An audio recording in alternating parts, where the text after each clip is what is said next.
ಮನೆಗೆ ಇನ್ನೂ ಕೂಡ ಬಿಗ್ ಬಾಸ್ ಸ್ಪರ್ಧಿಗಳು ಎಂಟ್ರಿ ಆಗಿಲ್ಲ. ನೆನ್ಸ್ಕೊಳ್ಳೋಕ್ಕೆ ನೀನ್ ಯಾವ ದೊಣ್ಣೆ ನಾಯಕ? ದ್ವೇಷ ರಾಜಕೀಯ ಮಾಡೋದನ್ನ ಬಿಟ್ಟು DCM ಆಗಿ ರಾಜ್ಯದ ಅಭಿವೃದ್ಧಿ ಕೆಲಸಗಳನ್ನ ಮಾಡು. ಜನತಾದಳ ಸೆಕ್ಯುಲರ್ ಮಾಡಿರುವಂಥ ಟ್ವೀಟು. ನಾಗೇಂದ್ರ ಬಾಬು ಅವರೇ, ಸೋಷಿಯಲ್ ಮೀಡಿಯಾದಲ್ಲಿ 108 ಇದಕ್ಕಿಂತನೂ ಅತಿರಿಕ್ತವಾದಂಥ ಹೇಳಿಕೆಗಳು ಬಂದಿರಬಹುದು. ಯಾಕೆಂದ್ರೆ ಇವತ್ತು ಸೋಷಿಯಲ್ ಮೀಡಿಯಾ ಮಟ್ಟದಲ್ಲಿದೆ. ಒಂದು ನಿಮಿಷ ನಾನೀಗ ಅದಕ್ಕೇನೆ ವಾಸ್ತವಾಂಶಕ್ಕೆ 1-2 ನಿಮಿಷ ಮಾತಾಡ್ಬಿಡೋಣ. ಮನೆ ಕಾಂಗ್ರೆಸ್ ವಕ್ತಾರರು ಆಗಲೇ ಮಾತಾಡ್ತಾ ಹೇಳಿದ್ದು 2 ವರ್ಷಗಳ ಹಿಂದೆನೆ ಅವ್ರಿಗೆ ನೋಟಿಸ್ ಕೊಟ್ಟಿದ್ವಿ ಅಂತ ಹೇಳಿ. ಯಾವೊಂದು ಸ್ಟುಡಿಯೋ ಪರವಾಗಿರ್ತಕ್ಕಂಥ ನಿಮಿಷ ನನ್ನನ್ನ ನೆನ್ಸ್ಕೊಳ್ಳಿಲ್ಲ ಅಂತಂದ್ರೆ ನಿಮ್ಗೆ ತಿಂದನ್ನ ಜೀರ್ಣ ಆಗಲ್ಲ ಅಂತ DK ಶಿವಕುಮಾರ್ ಅವರು ಕೌಂಟರ್ ಕೊಟ್ಟರು. ಅದಕ್ಕೆ ಜನತಾದಳ ಸೆಕ್ಯುಲರ್ ಅಧಿಕೃತ ಟ್ವಿಟರ್ ಹ್ಯಾಂಡಲ್ ಇಂದ ನೆನ್ಸ್ಕೊಳ್ಳೋಕೆ ನೀನ್ ಯಾವ ದೊಣ್ಣೆ ನಾಯಕ ಅಂತ ಹಾಕಿದ್ದಾರೆ. ಒಂದು ನಿಮಿಷ ಅದಕ್ಕೆ ನೆನ್ಸ್ಕೊಳ್ಳೋದು ನೀವೇ, ನೆನ್ಸ್ಕೊಂಡ್ಮೇಲೆ ನೀನ್ ಯಾವ ದೊಣ್ಣೆ ನಾಯಕ ಅನ್ನೋದು ನೀವೇ. ಒಂದು ನಿಮಿಷ ಹೇಳೋ ತನಕ ಕೇಳಿ, ಹೇಳೋ ತನಕ ಕೇಳಿ. ವಾಸ್ತವಾಂಶಕ್ಕೆ 2 ನಿಮಿಷ ನೀವು ಬರಬೇಕು. ನಿಮ್ಮಲ್ಲಿ ಡಿಜಿಟಲ್ ಮೀಡಿಯಾ ಹ್ಯಾಂಡಲ್ ಮಾಡೋರು ಅವ್ರ ತಾವೇ ಸ್ವಯಂ ಪ್ರೇರಿತವಾಗಿ ಟ್ವೀಟ್ ಮಾಡ್ತಾರಾ ಅಥವಾ ಯಾರನ್ನಾದ್ರೂ ಕನ್ಸೆಂಟ್ ತಗೊಂಡು ಈ ತರ ಹಾಕ್ತಾ ಇದೀವಿ ಅಂತ ಕೇಳಿ ಹಾಕ್ತಾರಾ ಅಂತ? ಅದಕ್ಕೆ ಆದಂತ ಒಂದು ಮ್ಯಾನೇಜ್ಮೆಂಟ್ ಇರ್ತದೆ. ದಯಮಾಡಿ ಯಾರು ಕೂಡ ಆ ರೀತಿ ಕಂಡವರೆಲ್ಲ ಹಾಕೋದಿಲ್ಲ. ಅದು ಇದಕ್ಕಿಂತ ಹೀನವಾದಂತದ್ದು ಅವರು ಕೂಡ ಹಾಕಿದ್ದಾರೆ. ದಯಮಾಡಿ ಅದೇನು ದೊಡ್ಡ ವಿಚಾರ ಅಲ್ಲ. ಒಂದ್ ನಿಮಿಷ ಹೇಳೋ ತನಕ ಕೇಳಿ.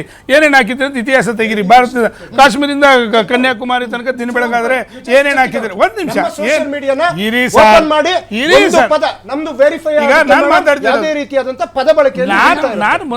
ಪದ ಬಳಕೆ ವಿಷಯದಲ್ಲಿ ನನಗೆ ಗೊತ್ತಿದೆ ಮೇಡಮ್. ಒಂದು ಮಾತು ಹೇಳ್ತಿದ್ದೀನಿ, ತಾವು ಕೂಡ ಇದು ಇಂಪಾರ್ಟೆಂಟ್, ತುಂಬಾ ಇಂಪಾರ್ಟೆಂಟ್ ಆಗುತ್ತೆ. ಇವತ್ತು ಸನ್ಮಾನ್ಯ DCM ಅವರು ಒಂದು ಮಾತನ್ನು ಹೇಳ್ತಾ ಇದ್ದಾರೆ, ಸಣ್ಣ ಪುಟ್ಟ ತಪ್ಪುಗಳಿದ್ರೆ ಬಂದು ಕೂತ್ಕೊಂಡು ಮಾತಾಡಿ ಸರಿಪಡಿಸ್ಕೊಳ್ಳಿ ಅಂತ ಹೇಳಿ. ಹಾಗಾದ್ರೆ 2 ವರ್ಷಗಳ ಹಿಂದೆನೆ ನಿಮಗೆ ನೋಟಿಸ್ ಕೊಟ್ಟಿದ್ರೆ ತಾವಾಗಲೇ ಒಂದು ಮಾತನ್ನು ಹೇಳಿದ್ರಿ, ತಾವೇನೆ ತಮ್ಮ ಪರವಾಗಿನೇ ಮಾತಾಡ್ತೀನಿ.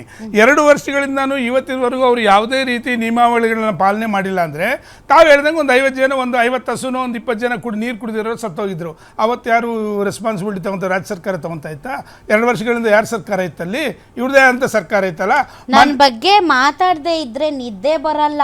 ಹೌದು, ಅವ್ರಿಗೆ ರಾಜಕೀಯ ಶಕ್ತಿ ಸಹ ಇಲ್ಲ, ಮಾಡೋದಕ್ಕೆ ಬೇರೆ ಕೆಲಸ ಇಲ್ಲದೆ ಇರುವಾಗ ಈ ತರಹ ರಾಜಕೀಯವಾಗಿ ಜೀವಂತವಾಗಿರ್ಬೇಕು ಅಂತ ಏನಾದ್ರೂ ಒಂದು ಬರ್ಕತಾ ಇರ್ತಾರೆ. ಒಂದು ನಿಮಿಷ ಈ ದೇಶವನ್ನು ಆಳಿದ್ವಿ ಕೇವಲ 16 ಜನ ಇಟ್ಕೊಂಡು. ಅದು ರಾಜಕೀಯ ಶಕ್ತಿ ಶ್ರೀಮಾನ್ ದೇವೇಗೌಡರ ನೇತೃತ್ವದಲ್ಲಿ. ಅತಿ ಕಡಿಮೆ MLA-ಗಳಿದ್ದಂಥ ಸಂದರ್ಭದಲ್ಲಿ 3 ಬಾರಿ ನಾವು ಕೂಡ ಈ ರಾಜ್ಯದ ಚುಕ್ಕಾಣ ಹಿಡಿದು ಉತ್ತಮ ಅಂತ ಕೆಲಸ ಮಾಡಿ ಶಕ್ತಿ ತೋರಿಸಬೇಕಾಗಿರ್ತಕ್ಕಂಥದ್ದು ಆ ರೀತಿಯಲ್ಲ. ಈ ರೀತಿ ನಾವು ತೋರಿಸೋದು ಪ್ರೂವ್ ಮಾಡಿದ್ದೀವಿ. ನಮ್ಮ ಸರ್ಕಾರ ನಡೆಯುವಂಥ ಸಂದರ್ಭದಲ್ಲಿ ಇಂಥ ಒಂದು ವಿಚಾರಗಳನ್ನು ಯಾವುದು ನಾವು ಜನಗಳ ಮುಂದೆ ತಂದಿರಲಿಲ್ಲ. ಮೇನ್ ವಿಷಯಕ್ಕೆ ಬರೋಣ. ಈಗ ಇನ್ನೂ ಒಂದು ಮಾತು ಹೇಳ್ತಿದ್ದೀನಿ, ನಾನು ಅದಕ್ಕೆ ಉತ್ತರ ಕೊಟ್ಬಿಟ್ಟಿದ್ದೀನಿ. ಸನ್ಮಾನ್ಯ ಈಶ್ವರ್ ಖಂಡ್ರೆ ಅವರು ಹಿರಿಯರಿದ್ದಾರೆ, ಅವ್ರ ಬಗ್ಗೆ ಭಾರಿ ಗೌರವ ಇದೆ. ಅವರೊಂದು ಮಾತನ್ನು ಹೇಳ್ತಾರೆ, ಇದಕ್ಕೂ ಸಂಬಂಧ ಇಲ್ಲ, ಇದು ಪೊಲ್ಯೂಷನ್ ಕಂಟ್ರೋಲ್ದು ನೋಟಿಸ್ ಕೊಟ್ಟಿದ್ದೀವಿ ಅಂತ ಹೇಳಿ. ಅವ್ರದ್ದೇ ಕ್ಷೇತ್ರದ ಒಬ್ಬ ಜನಸಾಮಾನ್ಯ ಇವತ್ತು ಮೀಡಿಯಾದಲ್ಲಿ ಮಾತಾಡ್ತಾನೆ. ಮೇಡಮ್ ದಯಮಾಡಿ ಏನಂತ ಮಾತಾಡ್ತಾನೆ? ಸ್ವಾಮಿ, ನಿಮ್ಮ ಸ್ವಕ್ಷೇತ್ರದಲ್ಲೇನೇ 25 ಫ್ಯಾಕ್ಟ್ರಿಗಳಿಗೆ ಇನ್ನೂ ಕೂಡ ಕಲುಷಿತ ನೀರು ಕುಡಿತಾ ಇದ್ದೀವಿ. 108 ಸತಿ ನಿಮ್ಗೆ ಕಂಪ್ಲೇಂಟ್ ಕೊಟ್ಟರು ಕೂಡ ನೀವು ಇದನ್ನು ಮಾತಾಡಿಲ್ಲ, ಬೆಂಗಳೂರಿಗೆ ಹೋಗಿ ಬಿಗ್ ಬಾಸ್ ಬಗ್ಗೆ ಮಾತಾಡ್ತಿರಲ್ಲ ಅಂತೇಳಿ. ಮಾನ್ಯ ದರ್ಶನಾಪುರ ಅವರು ಪಾಪ ಅವರು ರಾಜ್ಯದಲ್ಲಿ ಇದ್ದಾರೋ ಇಲ್ವೋ ಗೊತ್ತಿಲ್ಲ, ಇದುವರೆಗೂ ಅವರ ಯಾವುದೇ ಹೇಳಿಕೆಗಳು ಕೊಟ್ಟಿಲ್ಲ. ಅವರು ಬಿಗ್ ಬಾಸ್ ಥರ ಫೇಮಸ್ ಆಗ್ಬೋದಾರೆ, ಯಾಕಂದರೆ ಬಿಗ್ ಬಾಸ್ ಟೈಮಲ್ಲಿ ಅವರು ಕೂಡ ಒಂದು ಹೇಳಿಕೆಯನ್ನು ಕೊಟ್ಟಿದ್ದಾರೆ. ಕುಮಾರಸ್ವಾಮಿ ಅವರೇ ಕೇಂದ್ರದಲ್ಲಿ ಕೂತ್ಕೊಂಡು ನೀವು ಬಂದು ನೆರೆ ಪ್ರದೇಶಗಳಿಗೆ ಬಂದಿದ್ದೀರಾ ಅಂತ ಕೇಳ್ತಾರೆ. ದರ್ಶನಾಪುರ ಅವರಿಗೆ ಒಂದು ಮಾತು ಹೇಳೋಕ್ಕೆ ಇಚ್ಛೆ ಪಡ್ತೀನಿ.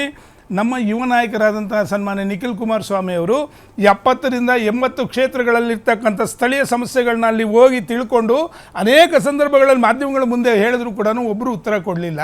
ಎಲ್ಲದಕ್ಕಿಂತ ಮುಖ್ಯವಾಗಿ ಅಲ್ಲಿರ್ತಕ್ಕಂಥ ನಾಡಗೌಡರ ಜೊತೆ, ನಮ್ಮ ಬಂಡಪ್ಪ ಕಾಶನ್ಪುರ ಜೊತೆ ನಾವು ಯಾವ ಹೆಲಿಕಾಪ್ಟರ್ ವೀಕ್ಷಣೆ ಮಾಡಲಿಲ್ಲ. ಮೇಡಮ್ ದಯಮಾಡಿ ನಾವಂಥ ಶ್ರೀಮಂತರನ್ನು, ಬಡವ್ರ ಪಾರ್ಟಿ ನಮ್ಮದು.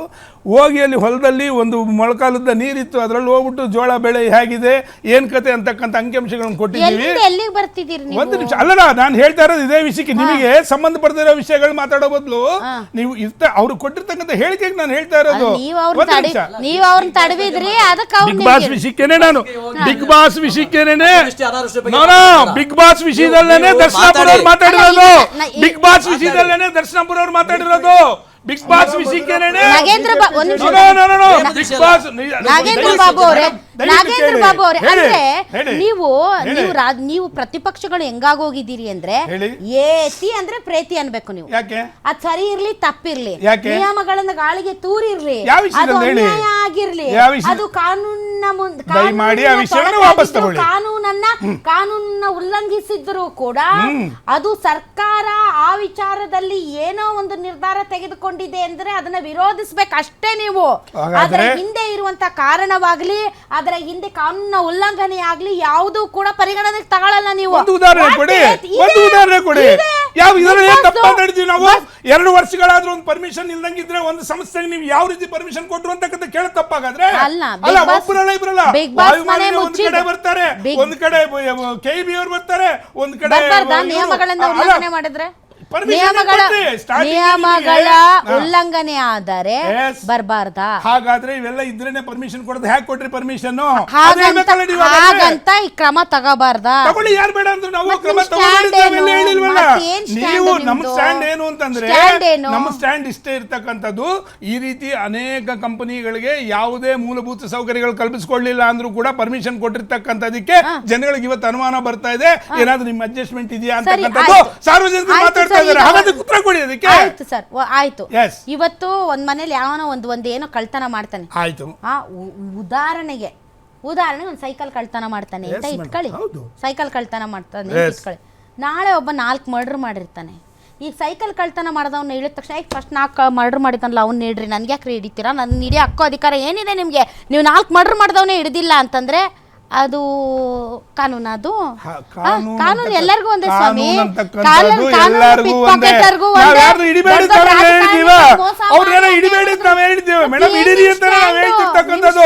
ನಮ್ ಸ್ಟ್ಯಾಂಡ್ ಇರ್ತಕ್ಕಂಥದ್ದು, ನೀವು ಪರ್ಮಿಷನ್ ಇಲ್ದೇನೆ ಹೆಂಗೆ ನೀವು ಅವ್ರಿಗೆ ಯಾವುದೇ ಮೂಲಭೂತ ಸೌಕರ್ಯಗಳು ಕೊಡ್ತಾರೆ ಪರ್ಮಿಷನ್ ಕೊಟ್ರಿ? 2 ವರ್ಷಗಳ ಕಾಲ ಹಾಗಾದ್ರೆ 50 ಜನ ಸತ್ತೋಗಿದ್ರ ನೀರ್ ಕುಡಿದು ಯಾರು ರೆಸ್ಪಾನ್ಸಿಬಿಲಿಟಿ ಆಗ್ತಿದ್ರ ಅವತ್ತು? ಹಾಗಾದ್ರೆ ನೀವು 2 ವರ್ಷಗಳ ಕಾಲ ಏನ್ ಮಾಡ್ತಿದ್ರಿ? ಮತ್ತೆ ಮುಚ್ಚಿದೀವಿ ಅಂತ ಇವತ್ತೆಲ್ಲ 2 ವರ್ಷಗಳ ಹಿಂದೆ ಮುಚ್ಚಬೇಕಿತ್ತು ನೀವು. 2 ವರ್ಷಗಳ ಹಿಂದೆ ಮುಚ್ಚಬೇಕಿತ್ತು. ಈ ರೀತಿ ಎಷ್ಟು ಕಂಪನಿಗಳನ್ನ ನೀವು ಹಿಂಗೆ ಅಡ್ಜಸ್ಟ್ಮೆಂಟ್ ಇಟ್ಕೊಂಡಿದ್ದೀರಾ? ಯಾವ್ದಾದ್ರು ಹಾಗಾದ್ರೆ ನನಗೊಂದು ಪರ್ಮಿಷನ್ ಕೊಡಿ, ಅಲ್ಲಿ ಬಿಡದಿಲ್ಲ ನಮ್ಗೊಂದು ಪರ್ಮಿಷನ್ ಕೊಡಿ ನೋಡೋಣ. ಹಾಗಾದ್ರೆ ಈಗ ನಾನು ಕೇಳೋದಿಷ್ಟೇನೆ, ಸರ್ಕಾರದ ವೈಲೇಷನ್ಸ್ ಇಷ್ಟೆಲ್ಲ ಇದೆ ಅಲ್ಲ, ಇಷ್ಟೆಲ್ಲ ವೈಲೇಷನ್ಸ್ ಚಲವಾದಿ ನಾರಾಯಣ ಸ್ವಾಮಿ ಅವರು ಜಾತಿಗೋಸ್ಕರ ಬಿಗ್ ಬಾಸ್ ಮನೇನ ಟಾರ್ಗೆಟ್ ಮಾಡಿದ್ದಾರೆ ಅಂತ ಹೇಳ್ತಾರಲ್ಲ. ಒಬ್ಬ ವಿಧಾನ ಪರಿಷತ್ ಪ್ರತಿಪಕ್ಷದ ನಾಯಕರಾಗಿ ಕ್ಲಿಯರ್ ಆಗಿ ನೋಟಿಸ್ಗಳನ್ನು ಹಾಕ್ತಾ ಇದ್ದಾರೆ. ಕ್ಲಿಯರ್ ಆಗಿ ವೈಲೇಷನ್ಸ್ ಏನಾಗಿದೆ ಅನ್ನೋದನ್ನ ನಿಮ್ಮ ಮುಂದೆ ಇಡ್ತಾ